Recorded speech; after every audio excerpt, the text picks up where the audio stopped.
અને ગાંધીનગરમાં રામકથા મેદાનમાં રાત્રિ ક્રિકેટ ટુર્નામેન્ટનું આયોજન કરાયું છે, જેની શરૂઆત નાયબ મુખ્યમંત્રી હર્ષ સંઘવીએ કરાવી હતી।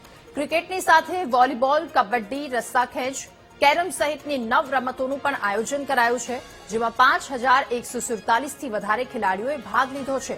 તો મહિલાઓની ટીમને આયોજનમાં નિઃશુલ્ક એન્ટ્રી આપવામાં આવી છે। મોટી સંખ્યામાં ખેલાડીઓ અહીં પહોંચ્યા। ઉત્સુકતાની સાથે ખેલની શરૂઆત કરવામાં આવી। રામકથા મેદાનમાં રાત્રિ ટુર્નામેન્ટનું આયોજન કરવામાં આવ્યું, જેની શરૂઆત નાયબ મુખ્યમંત્રી હર્ષ સંઘવીએ કરાવી। ત્યારે મોટી સંખ્યામાં અહીંયા લોકો પહોંચ્યા। ક્રિકેટની સાથે સાથે વોલીબોલ, કબડ્ડી, રસ્સાખેંચ, કેરમ સહિતની 9 જેટલી અલગ અલગ રમતોનું પણ આયોજન કરવામાં આવ્યું છે।